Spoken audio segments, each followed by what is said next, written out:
Well, welcome. I'm Tim Howe, for those of you who haven't been here before. I think most people have been. And we're going to talk today about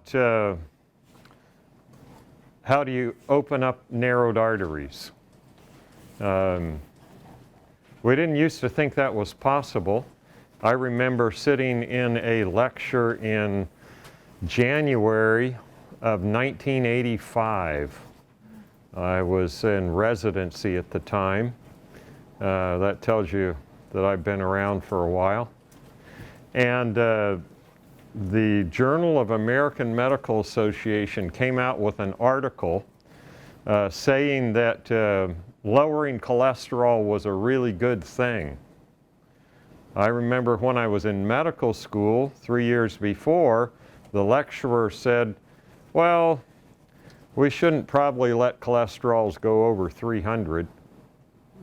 300? That's right. He said, oh, it's not a real big problem. And then in January 1985, the first article came out showing that if you reduce cholesterol, and they used a medicine we don't use much now, a resin, it will lower your risk of heart attack. And I remember the surgeons saying that's impossible. Of course, they didn't have a vested interest, did they? And then in the 1980s, late 80s and early 90s, people like Dean Ornish came out showing that not only could you lower the risk, but you could reverse coronary artery disease with careful diet. And Caldwell Esselstyn showed the same thing, and others. And yet we're still treating coronary disease today. I just had a patient have a quadruple bypass. Is that necessary? Can you prevent narrowed arteries? The answer is yes, most of the time. The best data looks like you can reverse coronary artery disease or other narrowed arteries about 90% of the time. There are some conditions that are associated with narrowed arteries that have to be brought under control if you're going to do it, like rheumatoid arthritis and lupus and psoriasis. If you have one of those, you're at much higher risk for narrowed arteries. And you need to bring those diseases under good control first, and then we can talk about diet. Another one is diabetes. You can open up arteries even if you have diabetes, if your diabetes is in good control. But the first thing to do is get your sugar down, and then we can talk further about reversing coronary artery disease. Now, people say you can't reverse it. Oh, yes, you can. And like I mentioned, Dean Ornish did the seminal studies published in the top journals like Lancet and JAMA and Annals of Internal Medicine, showing that this is indeed possible. In fact, I'll tell you that putting a stent in or bypassing does nothing, you heard me, nothing for the disease itself. We're only treating symptoms when we do that. We are not treating the disease. The disease is a disease of inflammation in the artery itself. You could say that atherosclerosis is really like a cholesterol boil that forms in the wall of the artery. And as you know, boils can rupture. Ever had one rupture? Yeah, it feels good when it ruptures. You know, you get rid of that pain and swelling. But if it ruptures inside an artery, what happens is the body thinks the artery's broken and it clots it off. Well, then you've had a heart attack or a stroke. Or you've lost, you know, one of your legs if it clots in the leg, if you don't have something done right away. So you don't want to have a cholesterol boil. Atherosclerosis, as it says at the top, impairs blood flow, it narrows arteries, and it's the underlying cause of most heart attacks and strokes. And also we find out It's one of the major causes of dementia. Now, as I often tell my patients, don't worry about your heart. It's going to last as long as you live. But that may not be true with your head, right? And so it's even more important for us to maintain good blood flow to our brains. And much of dementia is poor blood flow from narrowed arteries. And so the lecture tonight deals with all of those diseases.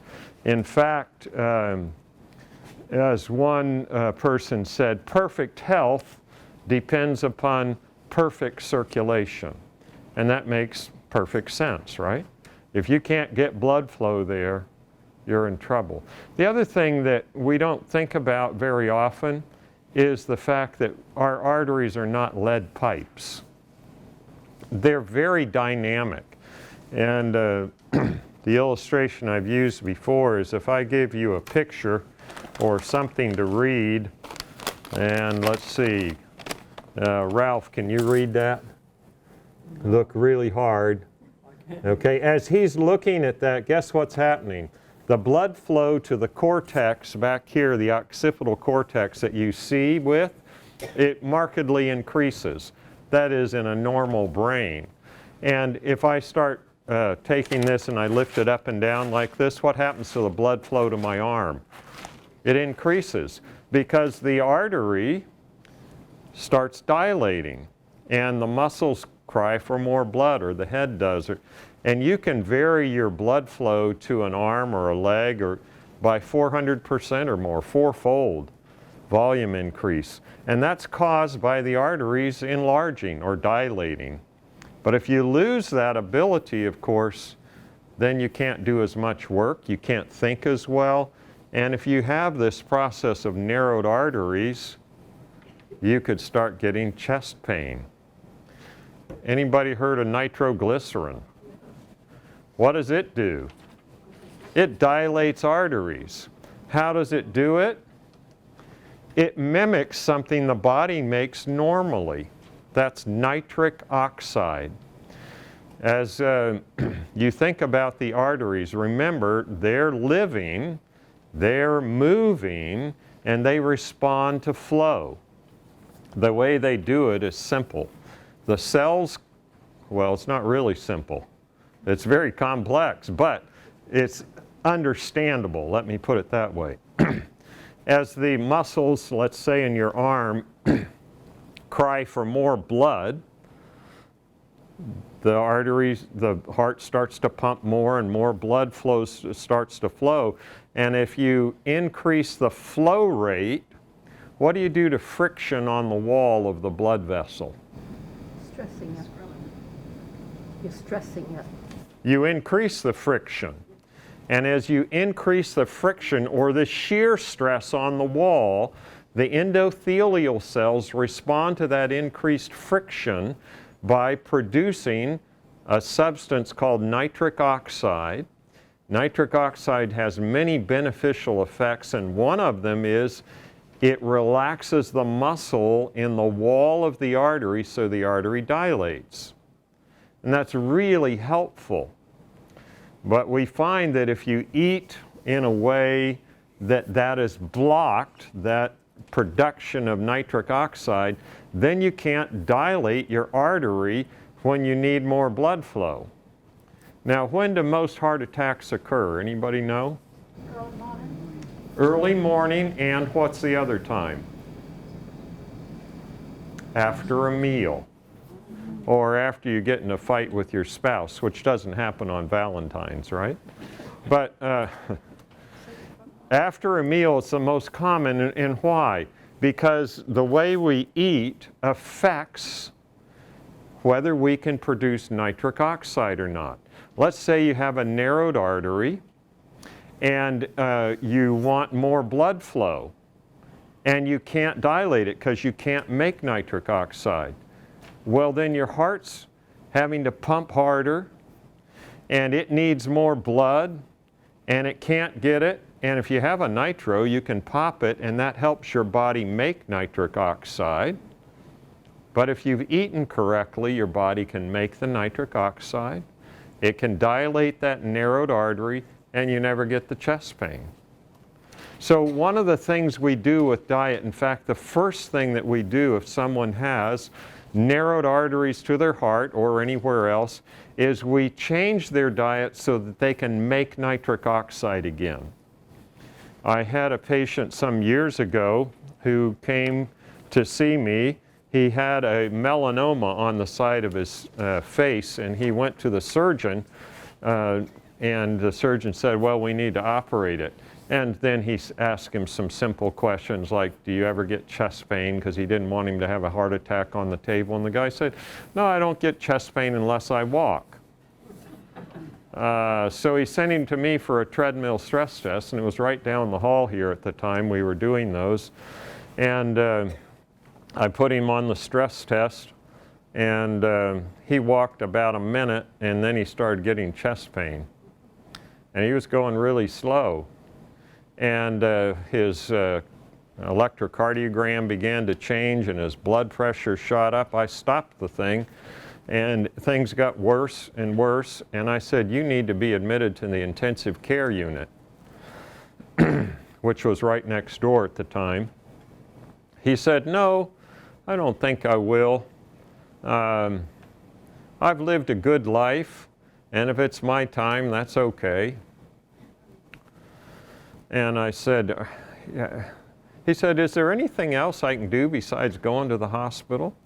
I said, well, you can take some medication. So I wrote out a prescription for nitroglycerin, and I wrote out a prescription for a beta blocker and for a statin and for several other medicines. I said, take these, get them filled right away. In fact, go have your wife go to the pharmacy and bring them back here and start, because he had really serious narrowing of his blood vessels.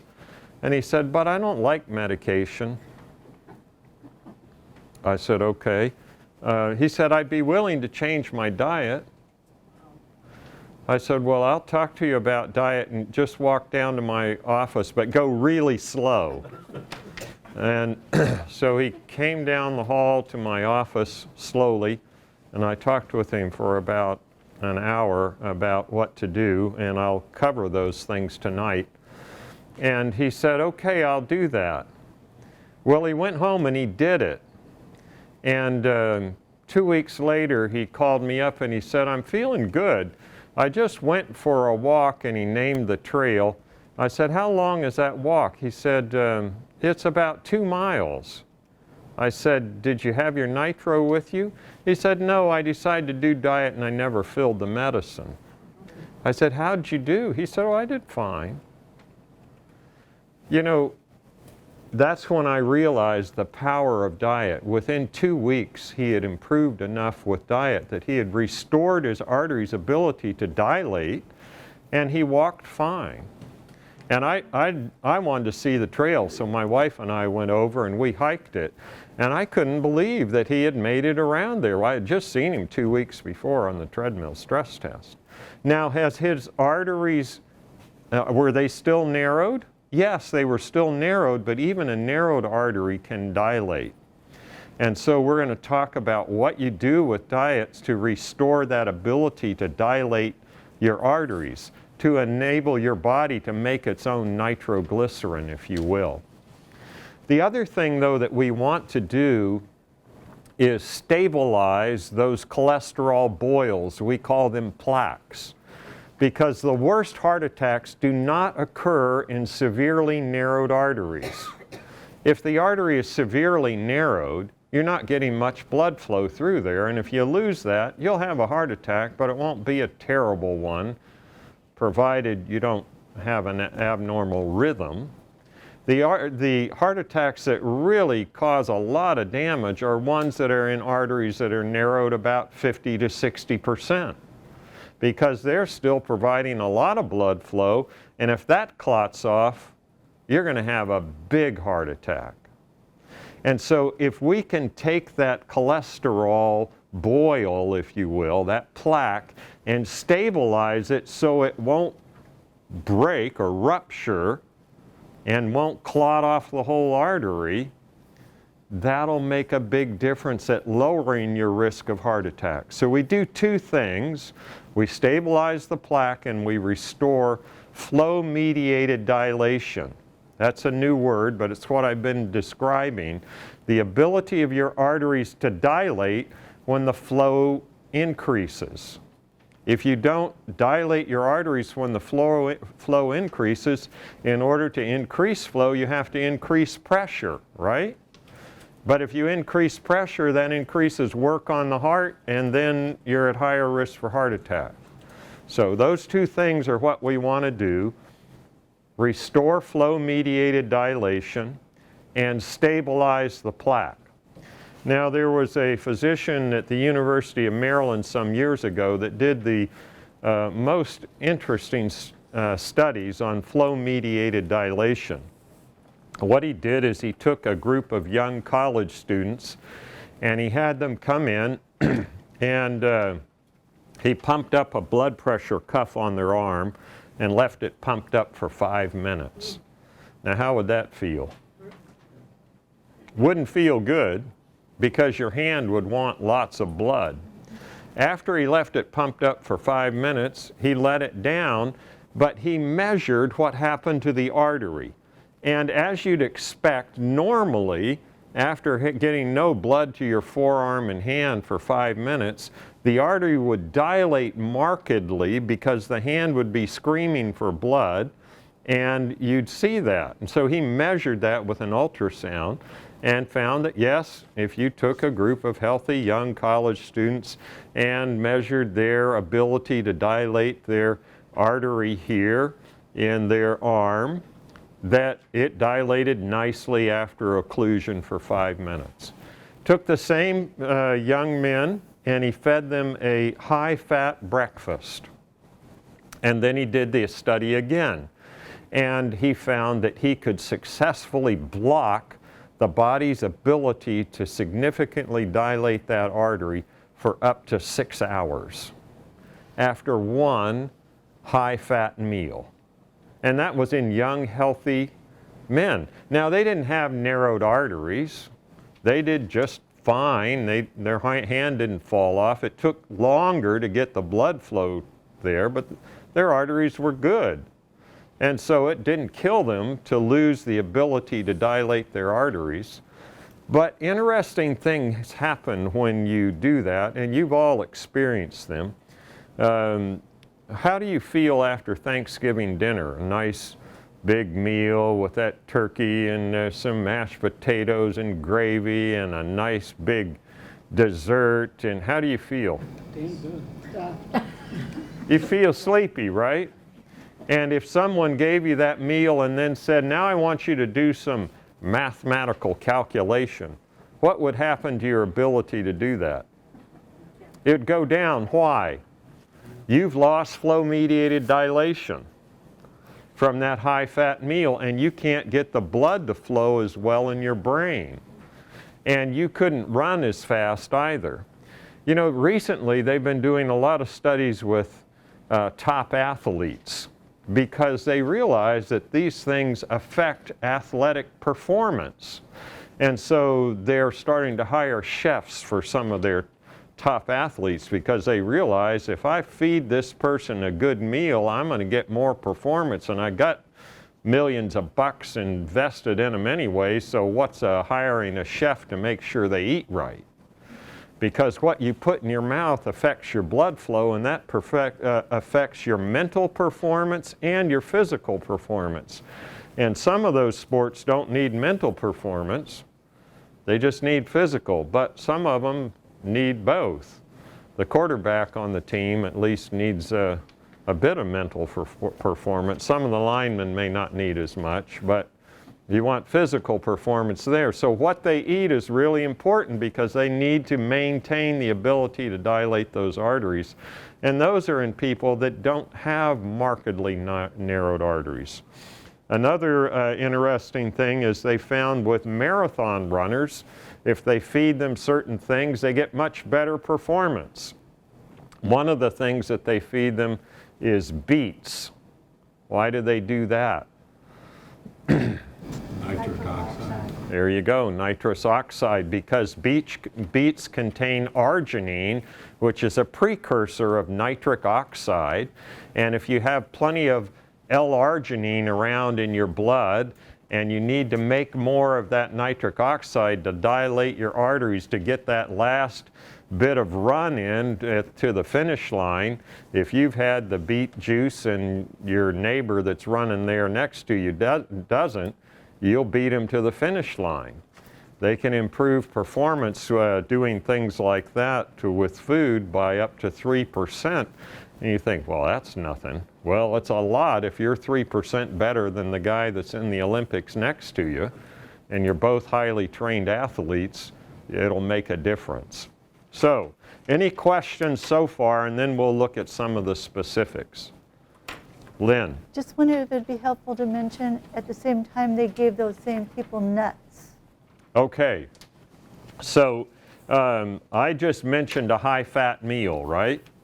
There was another researcher in Spain, and if you want to read some interesting things, you can look him up. I think I may even have mentioned him toward the end of your handout, Emilio Ross, R-O-S.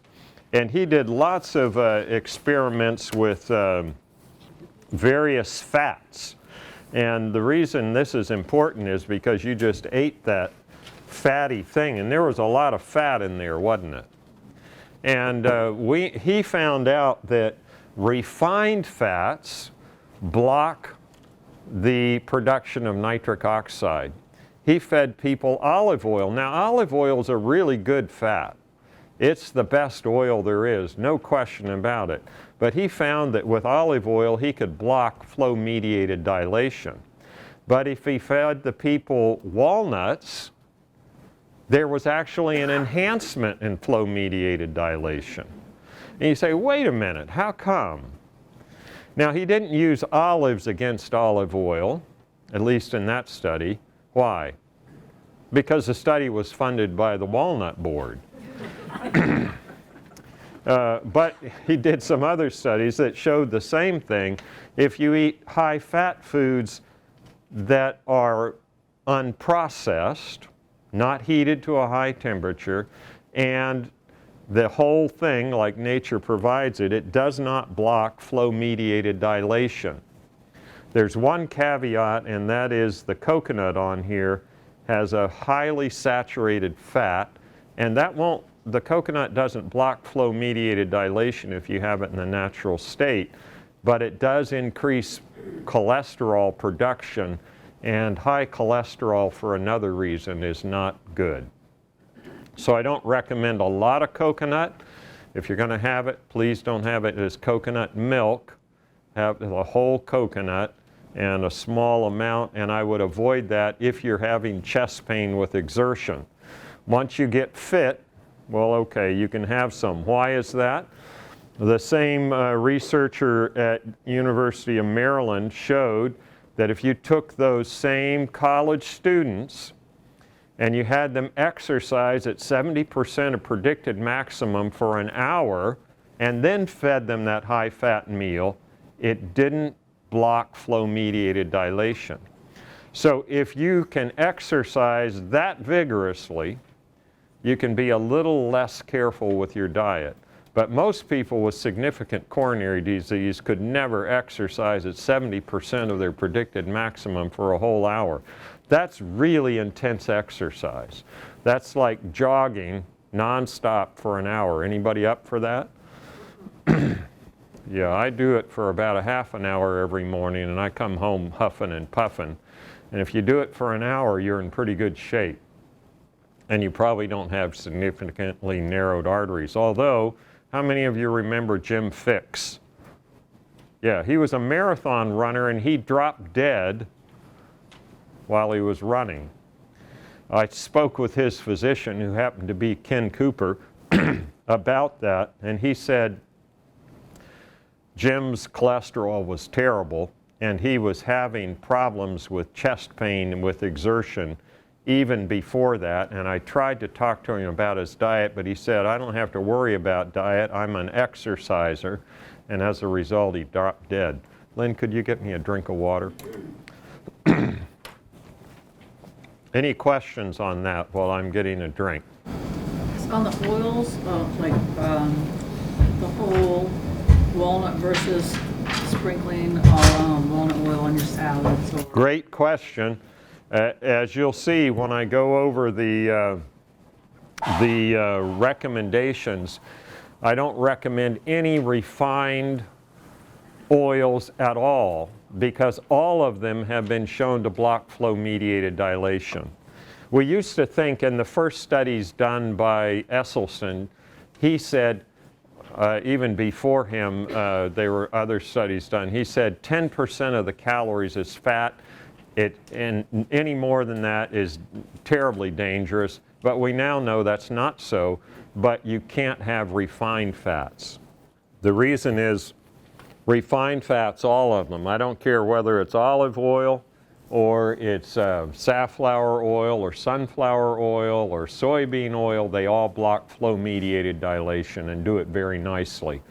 Whereas walnuts, seeds, and the other high avocado, olives, take the salt out, and I'll get to why that is. All of them block flow-mediated dilation, but not the seeds, just the oils. If you take almonds and make almond oil, it'll block flow-mediated dilation, whereas the whole almond won't. Now, if you roast those nuts first, and then you grind them really finely until the oil comes to the top, you're going to have more problems. So if you have real problems with coronary disease, when you have peanut butter, number one, make sure it's old-fashioned, and number two, pour the oil off the top, don't mix it in.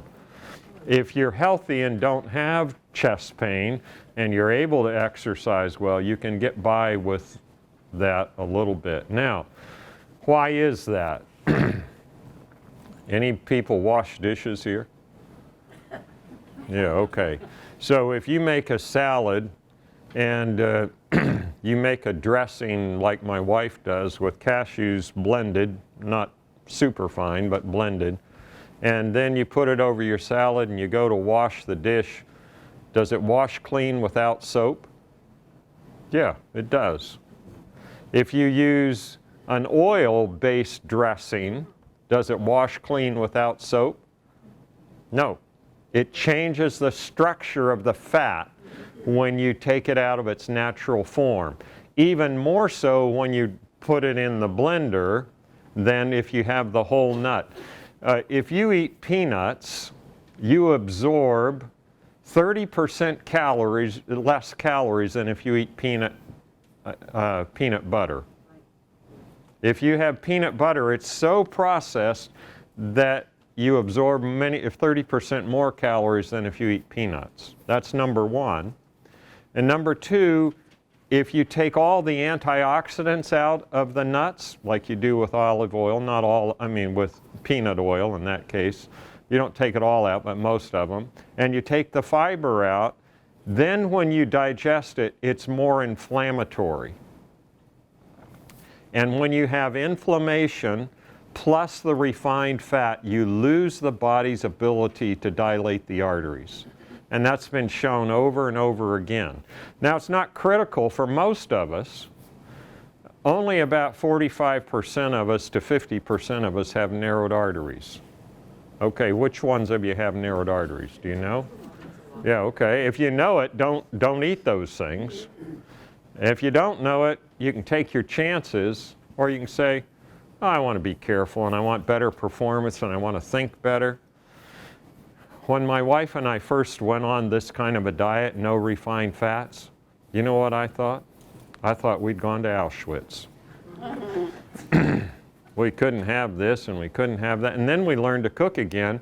Our kids were away at college at the time, and they came back and they said, we don't know what you've done to the food, but it tastes better than ever. Why? Because if I gave you a tablespoon of olive oil or a handful of olives, if you like olives, which would you rather have? Or if I gave you a tablespoon of nut oil or a handful of walnuts, which would you take? You take the walnuts, they taste better, right? And if you learn to cook that way, the food tastes better. And you know what? I like food to taste better. Just have to learn to cook again. Any other questions before we get into the specifics? Okay, here we go. Number one, if you follow this program faithfully, you have about a 90% chance of opening those arteries back up. First, by flow-mediated dilation, and second, with actual reversal of the atherosclerosis. But to open those arteries up physically takes about 2 years. So don't think that you can do this diet intermittently and you're safe. You either do it 100% or go get your bypass. And I learned that the hard way with a patient. In fact, that gentleman that I told you about that went out and walked 2 miles in 2 weeks, he did super well. He went back to canoeing. He could load the canoe on the car. He was amazing. And then he fell off his diet. And I invited him over to our house once when we were cooking and to tell his story to another guy, and he told it with great flourish. And as he was walking out, he said, you know, I'm so glad you invited me here. I've kind of fallen off my diet and I really need to get back on.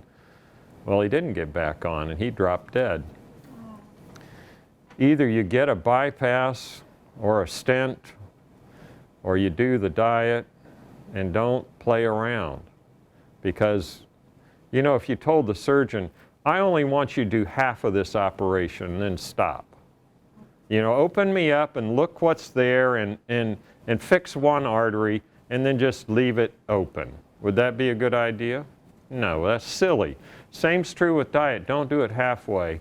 Either 100% or go traditional medicine, which works. You know, statins really help. They'll drop your risk of a heart attack by about 35%. That's not as good as diet. Diet does 90%. The newer agents like Repatha, it's the PKS9 inhibitors that cost about $10,000 a year, they'll drop your risk of heart attack by about 40%. It's not as good as diet, but it's pretty good. So remember, traditional medicine works well. Not as well as diet if you do it 100%, but don't do half and half. If you're going to do it, do it. And you can open your arteries. All right, number one, normalize your blood pressure. You want to do that with diet. We've talked about blood pressure before and how to do that. Medications as needed until the arteries regain their ability to dilate. Number two, you want to restore, and we've talked about this, normal flow-mediated arterial dilation. You want to eat no vegetable oils. You notice the no is in capitalized and bold. Esselstyn, when he gives his lecture, says not a drop, not one drop, because he doesn't want anyone to drop dead. Eat no vegetable oils, including no palm oil or coconut oil, and minimize or avoid coconut milk. Why? It's a refined fat. Number three, eliminate oxidized and glycated cholesterol. I haven't talked about cholesterol yet. We're getting there. But you minimize, or not minimize, eliminate oxidized and glycated cholesterol and minimize saturated fats in your diet. In other words, eat no animal products. How many of you have gone hunting? Any hunters here? Nobody? No one's got your deer? I got my deer, Doc. Well, what do they do with them after they kill them? They bleed them, they gut them, and then they hang them, right? Right, Why do they hang it? cool. No, it's not to cool it. Drain the blood? Lets the blood drain, and it seasons the meat. What do you mean by seasons the meat? Well, it oxidizes it a bit. And then they cook it, and they cook it at high temperature, you know, bake or fry or grill. All of that oxidizes the cholesterol. And then you eat it. You know, cholesterol is not a poison. And it will not cause atherosclerosis unless it's oxidized. But if you eat cholesterol, you oxidize it when you cook it. And now you have oxidized cholesterol, and oxidized cholesterol is what goes to form the boil in the artery. You need cholesterol to live. If you don't have cholesterol, you're going to die because all of your hormones are made out of cholesterol. Vitamin D is a hormone, it's not a vitamin, and cholesterol is the basic building block of it. Testosterone is, estrogen is, progesterone is, all require cholesterol for production. Anybody want to try living without their hormones? I don't. And you can't, for that matter. The adrenal hormone's the same thing. So you need cholesterol, and it's not toxic. You don't want a lot of it, you want enough. But you do not want it oxidized. And all animal cholesterol, when you eat it, by the time you've killed the animal and fried up the whatever, it's oxidized. And when that gets into your body, it causes inflammation and causes the boil. Now, how about saturated fats? Those are fats that are solid at room temperature, like coconut oil and palm oil. What do? They signal your body to make more cholesterol. Well, you don't want to make more cholesterol. You want to make less. You want to make enough, but less. And so you want to avoid those fats too if we're trying to get rid of that cholesterol boil. So you can use raw nuts and seeds and avocado. They lower the risk of heart attack. Nut butters may be used in small amounts, provided they have only nuts as ingredients. Now you can have a little bit of salt. Why do I say a little bit? Because salt, by a different mechanism, blocks flow-mediated dilation. If you have you got to have it. You know, how many of you like cheese and crackers? Yeah, there's some real people here like those cheese and crackers. Cheese is one of the most high salt foods out there, and crackers are too. So you sit down and you have a good dose of cheese and crackers. Even if it didn't have fat, although cheese and crackers are loaded with fat and saturated fat to a large degree, because crackers now you can't use trans fats. It's not legal, so they use saturated fats, palm oil and things like that.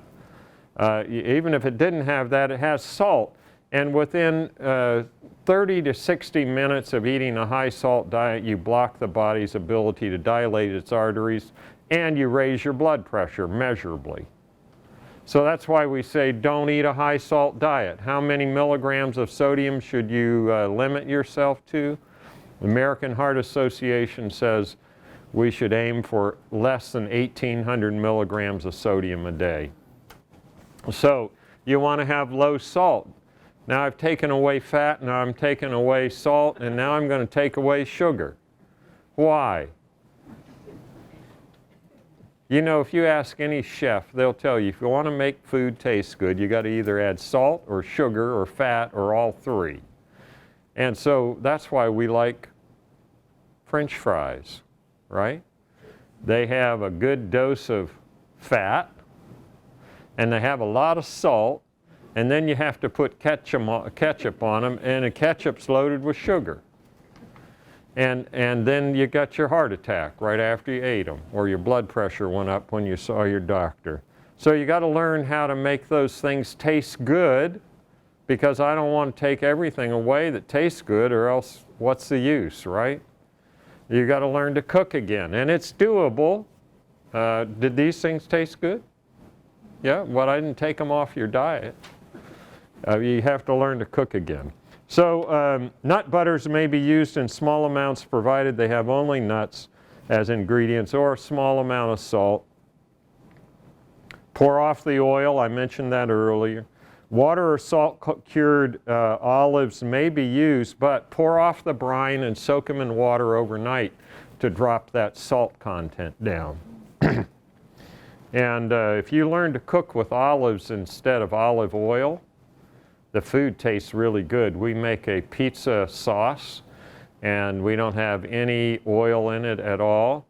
And no one that's eaten pizza at our house complains. They all ask when they can come back, at least the ones that have been there so far. And it's really healthy, and it's heart healthy as well. So you can learn to do that.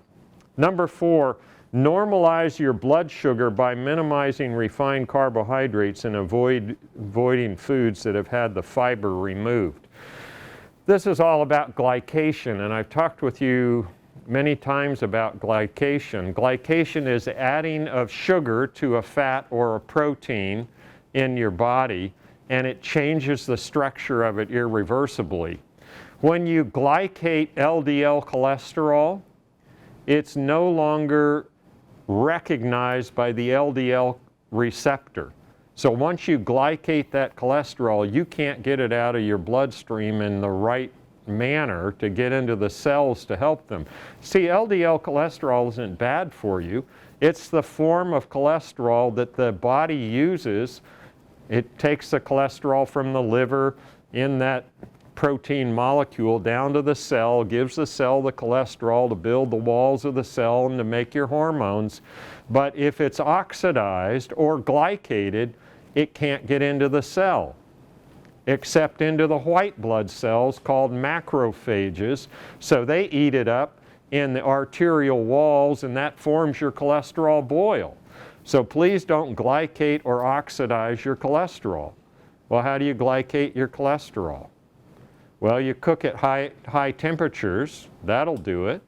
Or you have a high sugar diet, or you're a diabetic, then you're going to glycate your cholesterol. And if you glycate your cholesterol, it's going into your artery walls, because that's the only place it can go. You can't take it up. The only other thing you can do with it, if you eat a high enough fiber diet, when you eat fiber, it binds the cholesterol in your gut, and then it goes out in the stool, and that's ideal. So that's another reason why you don't want to take the fiber out of your diet. You want to add it in if you're reversing coronary disease. Number 5, reduce inflammation by eating a wide variety of colorful fruits and vegetables. Eat dark greens daily. Reduce inflammation by taking care of your teeth and gums as well. And if you have autoimmune diseases like psoriasis or rheumatoid or lupus, treat these as well. Why? Anytime we reduce inflammation, we reduce oxidation. And if we reduce the oxidation of the cholesterol, we're reversing the cholesterol boil. So that's very important. You know, everything you eat, you burn, right? I mean, you eat it to burn it for energy.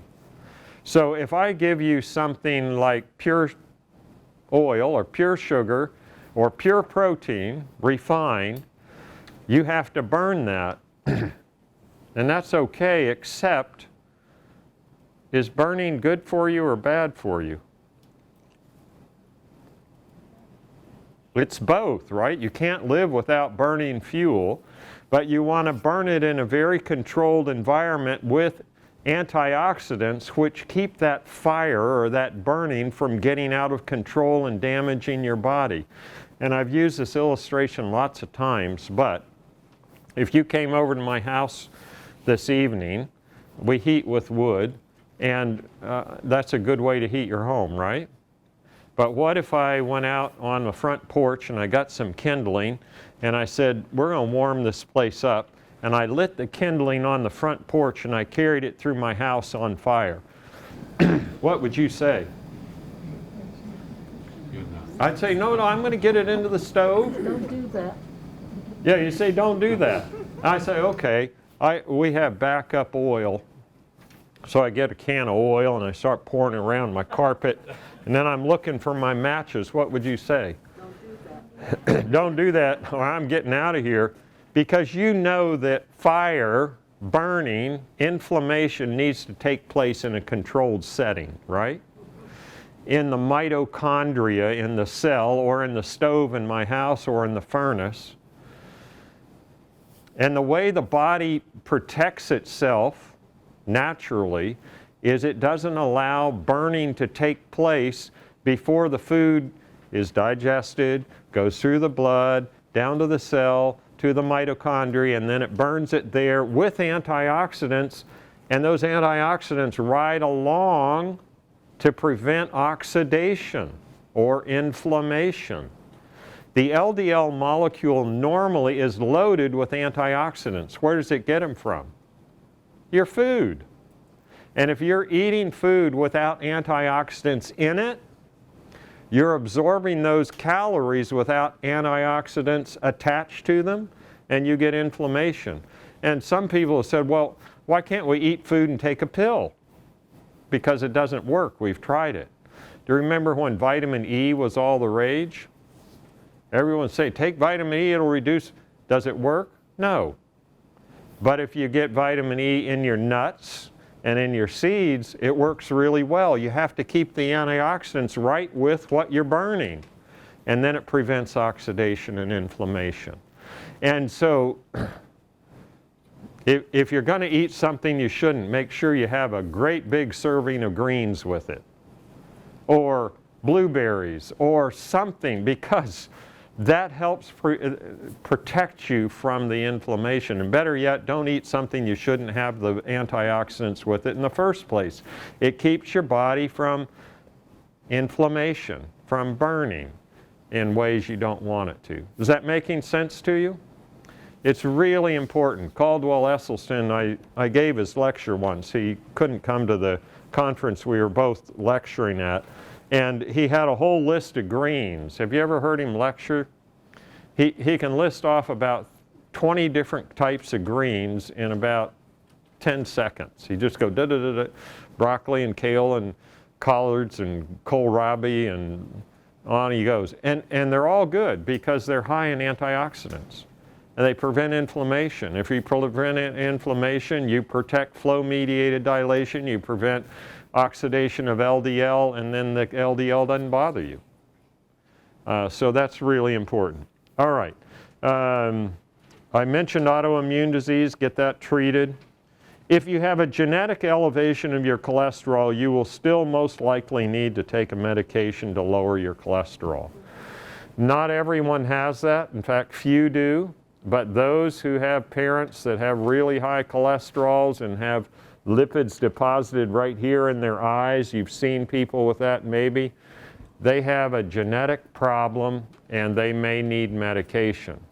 If you don't have that, if your cholesterol runs pretty good, you can get by fine. Dean Ornish in his studies didn't use any statins and he still got excellent results. But if you have a high family history of heart disease and your cholesterol's all run high and it doesn't come down with a good diet, medication can be very helpful. 8, if you have chest pain when you exercise, when you start the program, wait and begin to increase exercise a week after you start. Give your body time to restore flow-mediated dilation, and it only takes about a week. I have another patient who's not here tonight, fortunately, and I talked with him about this diet, 20 years ago, and he said, don't talk to me about diet. I said, okay. So he had a stent, and he came back, and I said, you want to talk about? No, I don't want to talk about diet. He had another stent. He had 5 stents. And last year he came in, I read the notes from the cardiologist. They said, there's no more that we can do for this gentleman. He's had 5 stents, and all of his blood vessels that are narrowed are too small to stent or bypass. And they said, essentially, just sit in your chair. He said, Doc, I can't sit in my chair. I got to be active. Talk to me about diet. So we changed his diet, and in 2 weeks he was feeling a lot better and back working. And that was after not listening for 20 years and going through 5 stents. So it does work no matter where you are if you're careful. This program is effective to those who choose to follow it. It's less likely to help you if you think you may try it for a while. Any questions? When you talk about refined oils, does that also include like fish oil or omega-3? Great question, yes. I do not recommend fish oil.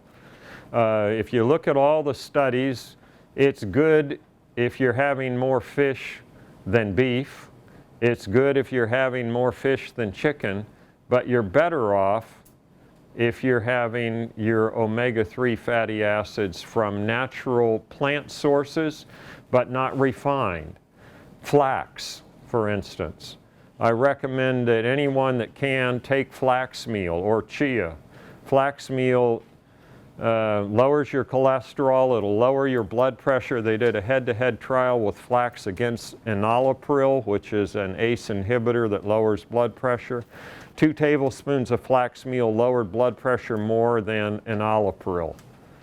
And it lowers cholesterol, it lowers a woman's risk of breast cancer and a man's risk of prostate cancer, and it's good for arthritis. So go out and buy some. I had 2 tablespoons for breakfast. But I recommend the whole seed. Yeah. Oh, the whole seed, not the ground? The ground is fine, but the whole thing. Okay. You don't absorb it very well if you just have the seed. It goes right through. It won't harm you. Some people don't tolerate it well because they're not used to having a lot of fiber. And if you're on a low fiber diet and moving to a high fiber diet, move slowly or suffer for 2 weeks. Because if you start eating high amounts of fiber, you've got to change all your gut bacteria. You know, just like we like certain foods, so do our gut bacteria. And if you change your diet, you've got to change your gut bacteria. When we used to do lifestyle choices, the first week everybody complained of gas and bloating. The second week they said, we've never felt better in our lives. And those of you that took the course remember that. Because they were changing their gut microbiome. And guess what? When you eat high fiber, you reduce inflammation. Why? Because you change your gut microbiome to anti-inflammatory microbiome. And it makes a huge difference. Often I can take people with rheumatoid arthritis or lupus or psoriasis, and if I can just get them on a whole food, high fiber, plant-based diet, 70% of them, their disease just goes quiet because I've reduced inflammation so much just from that. Yeah. Any other questions? I've been going on and on. You must be tired and ready for another one of these bliss balls. You can have more water and talk more. Yeah. Yeah, I need another drink. I've been talking all day. The other thing is drink enough water. I don't know if any of you saw the recent study on sodium and heart disease and stroke and total mortality. People who keep their serum sodiums at 142 or less, the normal range for sodium is 137 to 145. If you keep it 142 or less, your risk of all-cause mortality drops significantly. You can do that by eating less salt or drinking more water.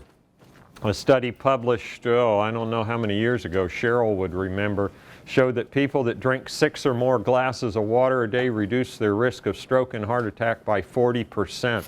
That's better than a statin, and it's a lot cheaper, and it won't cause muscle cramping. Or diabetes. Statins increase your risk for diabetes. They're still important. I don't say they're bad, but water is really important.